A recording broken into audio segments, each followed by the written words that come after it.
Hello મિત્રો, આજે આપણે 29/11/2025 ના રોજ લેવાયેલ PSEની પરીક્ષામાં કેટેગરી નંબર A નું પ્રશ્નપત્ર સોલ્વ કરીએ। તેમાં પણ મિત્રો IMP એવા મેથેમેટિક્સના 61 થી 92 ક્વેશ્ચન આપણે સોલ્વ કરીએ।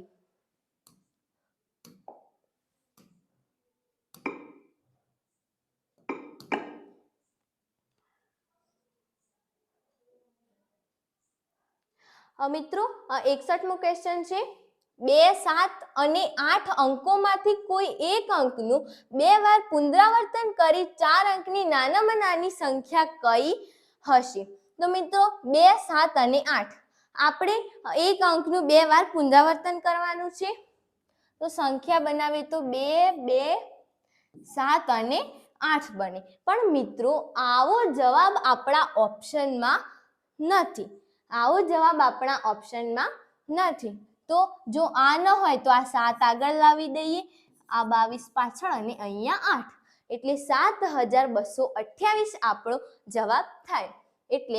એટલે કે ઓપ્શન નંબર સી આપણો આન્સર છે મિત્રો। 62મો જોઈએ, નીચેનામાંથી કયું વિધાન ખોટું છે? નીચેનામાંથી કયું વિધાન ખોટું છે? તો એ બધી જ પ્રાકૃતિક સંખ્યાઓ પૂર્ણ સંખ્યાઓ છે। મિત્રો પહેલા તો પ્રાકૃતિક સંખ્યાઓ એટલે કે નેચરલ નંબરમાં 1, 2, 3 ત્યાંથી અનંત સુધી જાય અને પૂર્ણ સંખ્યા એટલે કે હોલ નંબર 0, 1, 2 અનંત સુધી જાય। મિત્રો પ્રાકૃતિક સંખ્યાઓ પૂર્ણ સંખ્યાઓ છે એટલે પ્રાકૃતિક સંખ્યાઓ પૂર્ણ સંખ્યાઓ છે। તો હા, પ્રાકૃતિક સંખ્યાઓ એ પૂર્ણ સંખ્યાઓ છે। પછી બધી જ પૂર્ણ સંખ્યાઓ પ્રાકૃતિક સંખ્યાઓ છે। આ બધી જ પૂર્ણ સંખ્યાઓ પ્રાકૃતિક સંખ્યાઓ છે તો નહીં, આ મિત્રો ખોટું છે। બધી જ પૂર્ણ સંખ્યાઓ પ્રાકૃતિક સંખ્યા નથી, બધી પ્રાકૃતિક સંખ્યાઓ પૂર્ણ સંખ્યા છે। તો મિત્રો અહીંયા આપણો જવાબ બી થશે। અહીંયા આપણો જવાબ બી થશે, બધી પૂર્ણ સંખ્યાઓ પ્રાકૃતિક સંખ્યાઓ છે। 63મો જોઈએ, નીચેનામાંથી કયું વિધાન ખોટું છે? લંબચોરસનો દરેક ખૂણો કાટખૂણો છે। તો હા, લંબચોરસનો દરેક ખૂણો કાટખૂણો હોય છે। ચોરસના વિકર્ણો એકબીજાને લંબ હોય છે, તે પણ સાચું છે। લંબચોરસની સામસામેની બાજુઓની લંબાઈ સરખી હોય, લંબચોરસ હોય તો સરખી જ હોય, આ પણ સાચું છે। સમલંબ ચતુષ્કોણની સામસામેની બાજુઓ સમાંતર હોય છે। મિત્રો સમલંબની નહીં, સમાંતર બાજુ ચતુષ્કોણની સામસામેની બાજુ સમાંતર હોય છે। સમલંબ ચતુષ્કોણમાં તો સામસામેની એક જ જોડ સમાંતર હોય છે, આ યાદ રાખજો। એટલે 63માં આપણો જવાબ ડી થઈ જશે। 64, 1 મિલિયન બરાબર કેટલા 100,000 થાય? તો 1 મિલિયન બરાબર 10 100,000 થાય, અહીંયા આપણો જવાબ એ આવશે। 65, 6, 2, 7, 4, 3 નો એક જ વખત ઉપયોગ કરીને બનતી સૌથી મોટી સંખ્યા અને સૌથી નાની સંખ્યા વચ્ચેનો તફાવત કેટલો થશે? તો મિત્રો સૌથી મોટી સંખ્યા તો 7, 6, 4, 3 અને 2, સૌથી નાની એટલે પાછી ઊંધી લખી દેવાની 2, 3, 4, 6 અને 7। મિત્રો તમારે આનો તફાવત કરવાનો છે। અહીંયા તમે જો તફાવત કરશો તો તમારો જવાબ 52,975 આવશે। તો 65માં આપણો જવાબ થઈ જશે ડી। મિત્રો ઉપર જઈએ, 66, નીચેના અવયવ વૃક્ષમાં A તથા B માટેની યોગ્ય સંખ્યા શોધો। તો મિત્રો આ એક અવયવ વૃક્ષ છે, અહીંયા 60 છે, તો 60ના એવા આપણે 2 ભાગ પાડવાના છે। તો અહીંયા 15 છે, તો 15, 4, 60 એટલે બી થઈ જશે 4। મિત્રો અહીંયા 15 છે, તો 15ના આપણે 2 ભાગ પાડવાના છે। અહીંયા 3 આપેલા છે, તો 3, 5, 15 એટલે A બરાબર 5 અને B બરાબર 4 એટલે અહીંયા આપણો જવાબ થઈ જશે બી, A બરાબર 5 અને B બરાબર 4। મિત્રો આપણે 67મો પ્રશ્ન જોઈએ, 300 મીટર લંબાઈ અને 150 મીટર પહોળાઈ ધરાવતી લંબચોરસ જમીન ઉપર પ્રતિ ચોરસ મીટરના ₹20 પ્રમાણે લાદી પાથરવાનો ખર્ચ કેટલો? એટલે મિત્રો આપણે લાદી પાથરવાની છે એટલે પહેલા લંબચોરસનું ક્ષેત્રફળ શોધવું પડશે. તો ક્ષેત્રફળ શોધીએ. ક્ષેત્રફળ એટલે આ 300 અને 150 નો ગુણાકાર કરવાનો હોય. 300 ગુણ્યા 150. 15 3 45 પાછળ 3 0 મીટર સ્ક્વેર. એટલે આટલું આપણું ક્ષેત્રફળ થાય અને પ્રતિ ચોરસ મીટરના ₹20. પ્રતિ ચોરસ મીટરના 20 એટલે કે 1 ચોરસ મીટરના ₹20. તો આ 45,000 છે તેને આપણે 20 ગુણીએ એટલે 45 દુ 90 ને પાછળ 4 0 એટલે કે ₹9 લાખ આપણો જવાબ આવે. શું મિત્રો? ₹9 લાખ આપણો જવાબ આવે. પણ ઓપ્શનમાં ક્યાંય 9 લાખ નથી એટલે કે મિત્રો આ ક્વેશ્ચનમાં મિસ્ટેક છે. બધા જ વિદ્યાર્થીઓને આનો 1 ગુણ મળી જશે. કોઈ પણ વિદ્યાર્થીઓ ચિંતા કરતા નહીં. 68મો પ્રશ્ન જોઈએ. એક શાકવાળો ₹30 કિલો ટમેટા વેચે છે. તેણે સોમવાર અને મંગળવારે કુલ 20 કિલો, સોમવારે અને મંગળવારે 20 કિલો, બુધવારે 25 કિલો,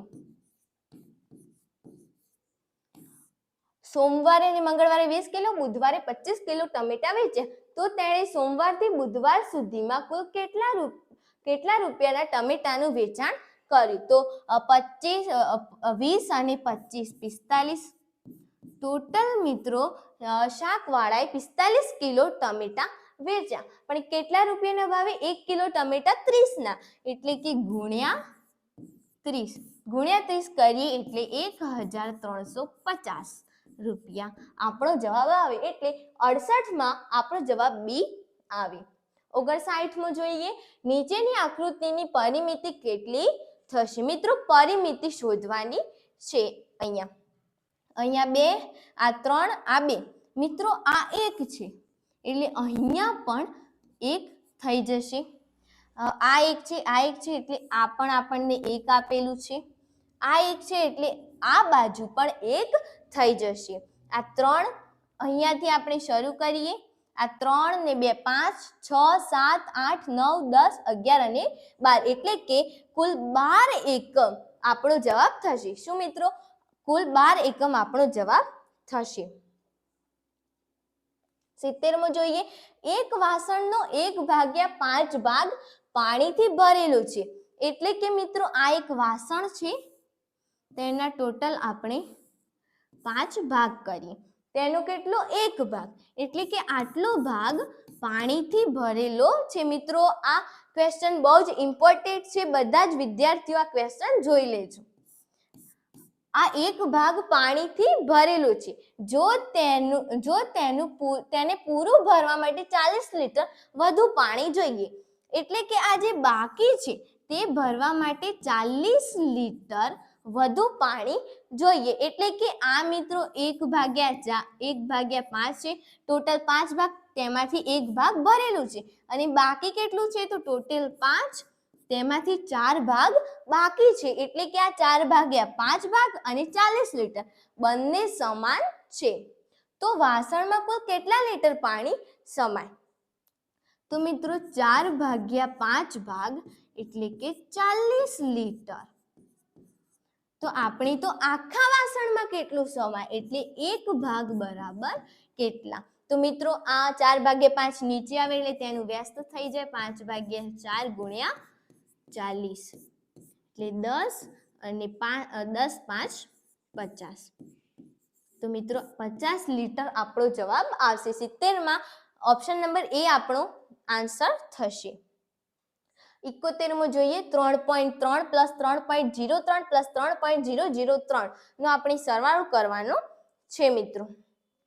તો મિત્રો અહીંયા તમે જોઈ શકો છો આ 3.3 પોઈન્ટ નીચે પોઈન્ટ, તેની આગળ 3, પોઈન્ટ પાછળ 0, તેની પાછળ 3, પોઈન્ટ નીચે પોઈન્ટ, આગળ 3, 0 0 અને 3. તો આ રીતે મિત્રો તમારે આગળ સરવાળો કરવાનો છે. સરવાળો કરશો તો તમારો જવાબ 9.333 આવશે. તો મિત્રો 71 ઓપ્શન નંબર ડી આપણો આન્સર થશે. 72મો જોઈએ, નીચેની સંખ્યાઓને ચડતા ક્રમમાં ગોઠવો. 3/5, 9/10, 5/2 અને 7/5. તો મિત્રો અહીંયા છેદ 5, 10, 2 અને 5 છે, એટલે કે છેદનો લસા 10 થશે. એટલે આપણે બધાના છેદ સરખા કરીએ. તો 3/5 2 ગુણશું એટલે 10, 9/10, 5/2 ગુણ્યા 5, 7/5 ને 2 વડે ગુણવાના એટલે 3 દુ 6/10, 9/10, 5/10, 14/10. તો મિત્રો બધાના છેદમાં 10 છે, એટલે આપણે તેને દશાંશ સંખ્યામાં કન્વર્ટ કરી શકીએ છીએ. 0.6, 0.9, 5 5 25 છે, 0.25 અને 1.4.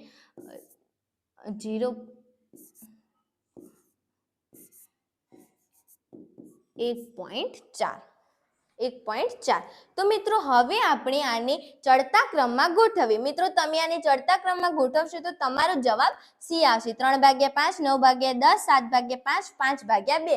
તો 72માં આપણો જવાબ સી આવશે. મિત્રો આગળ જોઈએ. 73મો, નીચેનામાંથી કયો બહુકોણ છે? તો મિત્રો બહુકોણ નીચેનામાંથી કયો બહુકોણ છે? તો અહીંયા આપણો જવાબ ત્રિકોણ આવશે, કારણ કે વર્તુળ, અર્ધવર્તુળ અને ખૂણો એ 3 બહુકોણ નથી, જ્યારે ત્રિકોણ એ બહુકોણ છે. 74, 18 અને 24 નો ગુસા શોધો. 18 અને 24. તો મિત્રો 6 3 18 થાય અને 6 4 24 થાય. તો અહીંયા બંનેમાં 6 6 કોમન છે, 6 6 સરખા છે, એટલે અહીંયા આપણો ગુસા કેટલો થાય? 6 થાય. તો 74માં એ જવાબ આવશે. 75, 7 અને 9 નો લસા કેટલો થાય? તો આ તો એકદમ સિમ્પલ છે, 9 7 63. તો અહીંયા આપણો લસા એટલે કે એલસીએમ આપણો થઈ જશે 63. 76મો જોઈએ, 75 ને રોમન અંકમાં કઈ રીતે દર્શાવાય? 75 ને રોમન અંકમાં કઈ રીતે દર્શાવાય? તો મિત્રો 75 એટલે કે 50, 10 50 ને 10 60, 10 70 પ્લસ 5 આ રીતે થાય. એટલે 50 એટલે એલ, 2 વખત 10 છે એટલે XX અને 5 એટલે V. એટલે આવો જ્યાં જવાબ હોય તેને 75 કહેવાય. તો અહીંયા એ છે LXXV. તો 76માં આપણો જવાબ આવશે એ. 77, 1 થી 100 સુધીમાં 13 ના અવયવી કેટલા મળે? 1 થી 100 સુધીમાં 13 ના અવયવ એટલે કે 13 નો ઘડિયો. 13 એકા 13, 13 દુ 26, 13 3 39, 13 4 52, 13 5 65, 13 6 78, 13 7 91. તો મિત્રો ટોટલ 7 અવયવી 1 થી 100 સુધીમાં મળે. તો અહીંયા 77માં આપણો જવાબ થશે બી. 78, ખૂણાઓની ભુજાઓના છેદ બિંદુને શું કહે છે? ખૂણાઓની ભુજા એટલે કે આ ખૂણો છે, તેની આ બે ભુજા છે અને તેના છેદ બિંદુને મિત્રો શિરોબિંદુ કહે છે. 79, ચતુષ્કોણ XYZW નો વિકર્ણ મેળવો. તો મિત્રો આપણે આ ચોરસ દોરીએ XYZW. તો તેમાં આ બે વિકર્ણો છે, એક છે XZ અને એક છે WY. તો આ બંનેમાંથી ઓપ્શન કયો છે? તો વિકર્ણ YW. તો અહીંયા 79માં આપણો આન્સર એ થશે. 80, પેટર્ન પૂર્ણ કરો. 237, 222 ખાલી જગ્યા 192, 177. મિત્રો અહીંયા 237 છે, ત્યાંથી આપણે 222 સુધી જવું છે. તો 237 માંથી -15 કરીએ તો 222 આવે. હવે આપણે 222 માંથી -15 કરીએ તો 207 આવે. 207 માંથી -15 કરીએ તો 192 આવે ને 192 માંથી -15 કરીએ એટલે 177 આવે. એટલે મિત્રો આવી પેટર્ન છે, -15 -15 -15 -15 એટલે બધી જગ્યાએ -15 કરવાના છે. એટલે 80 માં આપણો જવાબ આવશે બી. આગળ જોઈએ 71. ક્રિકેટની રમતમાં 20 ઓવર પૂરી કરવા માટે 1 કલાક 30 મિનિટનો સમય લાગે છે. 10 ઓવર પછી 10 મિનિટનો વિરામ હોય છે. જો ક્રિકેટની રમત રાત્રે 8:30 કલાકે પૂરી થાય તો પૂરી કેટલા કલાકે થશે? તો મિત્રો 1 કલાક અને 30 મિનિટ સમય લાગે છે એટલે 1 કલાક અને 30 મિનિટ પ્લસ 10 ઓવર પછી 10 મિનિટ રેસ્ટ લેવાય છે એટલે એ 10 મિનિટ એડ કરવી પડે એટલે 1 અને 40 મિનિટ થાય, 1 અને 40 મિનિટ. અને મિત્રો 8 અને 30 કલાકે પૂરી થાય છે. 8:30 કલાકે ક્યારે? રાતે. 8:30 કલાકે રાતે એટલે 8:30 કલાક આપણે આમાં ઉમેરવા પડે. રાત્રે પૂરી થાય છે એટલે અહીંયા PM હશે.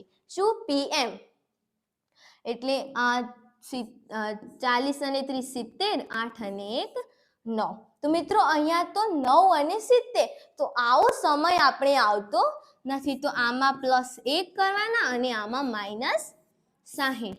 તો અહીંયા 10 અને અહીંયા પણ 10 એટલે 10 વાગીને 10 મિનિટ. પણ કઈ મિત્રો? PM. તો આવો જવાબ ક્યાં છે? આવો જવાબ ઓપ્શન નંબર ડી. તો 81 માં આપણો જવાબ આવશે ડી. હવે 82 જોઈએ. એક ચોરસ મેદાનની પરિમિતિ 80 મીટર છે તો મેદાનની લંબાઈ કેટલી? મિત્રો મેદાન કેવું છે? ચોરસ. મેદાન ચોરસ છે એટલે આ 80 છે તેને આપણે 4 ભાગીએ તો 4 દુ 8 ને 0. તો આપણો જવાબ અહીંયા થઈ જશે 20 મીટર. તો 82 માં આપણો જવાબ આવશે બી. 83 જોઈએ. આપેલ આકૃતિમાં રંગ કરેલ ભાગનો કયો અપૂર્ણાંક દર્શાવે છે? તો મિત્રો અહીંયા ટોટલ કેટલા ચોરસ છે? 3 અને તેમાંથી આ અડધું રંગેલું છે ને અહીંયા એટલે આ અડધું અને આ અડધું એ ટોટલ મળીને આખું થઈ ગયું એટલે 1/3 આપણો જવાબ આવશે. 84. એક ખોખાની લંબાઈ 10 સેમી, પહોળાઈ 3 સેમી અને ઊંચાઈ 2 સેમી હોય તો આ ખોખામાં 1 સેમી માપના વધુમાં વધુ કેટલા સમઘન સમાય? તો મિત્રો ખોખાની લંબાઈ, તો ખોખાની લંબાઈ, પહોળાઈ, ઊંચાઈ તે આપણે ઉપર લખીશું તેનો ગુણાકાર કરીને એટલે કે આ 10 સેમી 10 ગુણ્યા 3 ગુણ્યા 2 અને છેદમાં નાના ખોખાની એટલે કે 1 સેમી માપના વધુમાં વધુ કેટલા સમઘન એટલે સમઘનના માપ એટલે L નો ઘન સૂત્ર આવે એટલે 1 ગુણ્યા 1 ગુણ્યા 1 એટલે અહીંયા 3 દુ 6 અને 10 ગુણ્યા 6 એટલે 60. ટોટલ કેટલા મિત્રો? 60 સમઘન સમાય આ ખોખામાં. તો 84 માં આપણો જવાબ આવશે સી. 85 જોઈએ. એક સાયકલ 1 કલાકમાં 8 કિમી જેટલું અંતર કાપે છે તો 150 મિનિટમાં કેટલું અંતર કાપે? મિત્રો 1 કલાકમાં 8 કિમી અંતર કાપે. 1 કલાક એટલે 60 મિનિટમાં કેટલું? 8 કિમી અંતર કાપે. 60 મિનિટમાં 8 કિમી. આપણે 150 મિનિટ સુધી જવાનું છે એટલે બીજી 60 લઈએ એટલે બીજા 8 કિમી એટલે 60 ની 60 120 થયા. હજી આપણે 30 ઉમેરી દઈએ એટલે કે મિત્રો 60 ના અડધા થઈ ગયા 30. તો 8 ના અડધા આપણે કરી દઈએ 4 કિમી. આ બધાનો સરવાળો કરીએ. 8 અને 8 16, 16 ને 4 20 કિમી. તો મિત્રો અને અહીંયા ટોટલ 150 મિનિટ થઈ ગઈ એટલે મિત્રો 20 કિલોમીટર આપણો જવાબ આવશે. મિત્રો બીજી રીતે તમે ત્રિરાશીથી પણ ગણી શકો છો. 60 મિનિટે 8 કિમી તો 150 મિનિટે કેટલા કિમી? આગળ જઈએ. 86 નંબરનો પ્રશ્ન જોઈએ. આપેલ આકૃતિમાં કેટલા લંબચોરસ છે? તો મિત્રો લંબચોરસ જોઈએ તો આ એક લંબચોરસ, આ બીજું લંબચોરસ, આખું જોઈએ તો આ ત્રીજું, આ ચોથું અને આ આખું. ટોટલ મિત્રો 5 લંબચોરસ છે એટલે અહીંયા આપણો ઓપ્શન નંબર 5 આવશે. 87 નંબરનો ક્વેશ્ચન જોઈએ. આપેલ આકૃતિની પરિમિતિ 28 સેમી હોય તો x બાજુનું માપ કેટલું થાય? એટલે મિત્રો આપણે x નું માપ શોધવાનું છે. મિત્રો આ બાજુનું માપ 2 છે, આ બાજુનું માપ આ 2 આપેલું છે, આ 2 છે એટલે કે આ બાજુનું માપ પણ 2 જ હશે. એટલે આ 2 પ્લસ આ 2 અને આ 2 એટલે ટોટલ 6 સેમી. 6 સેમી આપણો જવાબ થશે. આપણે આ x શોધવાનો છે અને આપણે આ બધાનો સરવાળો કર્યો એના બરાબર જ x હશે. એટલે અહીંયા ઓપ્શન નંબર બી આપણો આન્સર થશે. 88. એક કેનમાં 40 લીટર છાશ ભરેલી છે. એક કેન છે તેમાં 40 લીટર છાશ ભરેલી છે. તેમાંથી 125 મિલીલીટરની કેટલી બોટલ ભરી શકાય? મિત્રો 40 લીટર છાશ ભરેલી છે એટલે અંશમાં 40 લીટર અને છેદમાં 125 મિલીલીટર.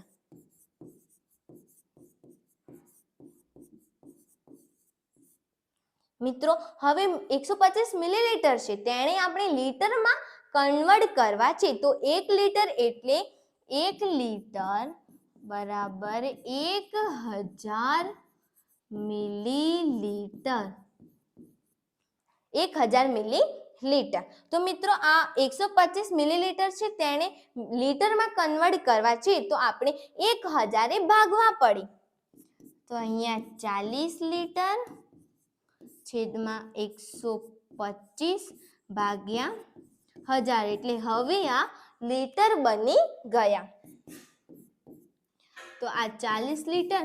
મિત્રો આ છેદનો છેદ છે, એવું કહેવાય છે કે છેદનો છેદ અંશમાં જાય એટલે આ 1000 છે એ 40 જોડે ઉપર જશે ને છેદમાં 125.